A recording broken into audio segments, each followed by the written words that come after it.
ওয়ারী থানাধীন 10 নম্বর হাটখোলা রোডে একটি নির্মাণাধীন ভবনের নিচে জোড়া খুনের ঘটনা ঘটে গত 14ই আগস্ট 2024-এ। তো 15ই আগস্ট আমাদের থানায় অজ্ঞাতনামা আসামি দিয়ে এই ডিসিজডের ভাই মামলা রুজু করে।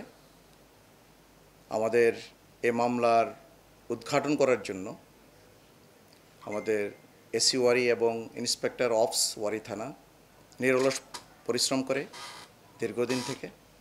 অবশেষে গতকাল 20 তারিখে আমাদের এই টিম সফল হয়।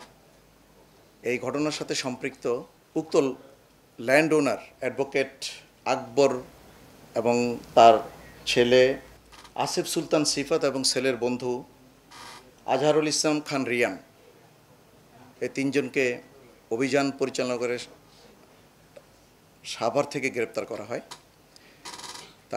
তাদেরকে গ্রেপ্তার করে আমরা ঘটনাস্থলে নিয়ে আসে আমাদের টিম, এবং তাদের দেখানো মতে ওই বিল্ডিংয়ের দোতলা থেকে একটি রুম থেকে যে অস্ত্রশস্ত্র দিয়ে ভিকটিমদের নিহত করা হয়েছিল, দেশীয় অস্ত্র দিয়ে চাইনিজ কুড়াল, চাকু এবং একটি ব্যাটন উদ্ধার করা হয় তাদের দেখানো মতে।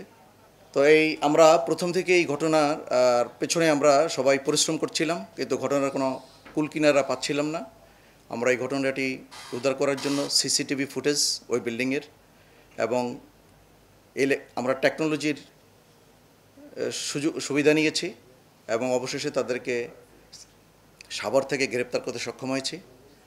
আসামিরা প্রাথমিক জিজ্ঞাসাবাদে এই ঘটনার সাথে তাদের সম্পৃক্ততা স্বীকার করেছে। মূলত এই ঘটনা একটি রিয়েল এস্টেট কোম্পানির সাথে ডিসিজড আলামিন এর একটা চুক্তি হয়, একটা ফ্ল্যাট ক্রয় করবে। 2014 সালে চুক্তি হয়। Real estate company, classic real estate কোম্পানির মালিক রিমনের সাথে চুক্তি হয় তার, কিন্তু রিমন এই ল্যান্ডে কোনো বিল্ডিং তৈরি করেনি, বরং সে অ্যাবসকন্ডিং অবস্থায় আছে। পরে সে হতাশ হয়ে ঘটনার দিন সকালে 11টার দিকে এই বিল্ডিংয়ের নিচে যায় এবং এই বিল্ডিংটি অ্যাডভোকেট আকবর গং বা অ্যাডভোকেট আকবর যে এই ল্যান্ডের মালিক, তার কাছে গিয়ে বলে যে আমি তো রিয়েল এস্টেট কোম্পানির সাথে চুক্তি আছে, আমাকে ফ্ল্যাটটা বুঝিয়ে দেন, একটা ফ্ল্যাট। এই কথা কাটাকাটির এক পর্যায়ে তারা অতর্কিতে দুই ভাইয়ের উপর হামলা করে, আলামিন ভূঁইয়া এবং নুরুল আমিন ভূঁইয়ার উপর হামলা করে দেশীয় অস্ত্রশস্ত্র সহ, এবং ঘটনাস্থলে থেকে তাদেরকে ঢাকা মেডিকেল কলেজে নেয়ার পরে ডাক্তার তাদেরকে মৃত ঘোষণা করে।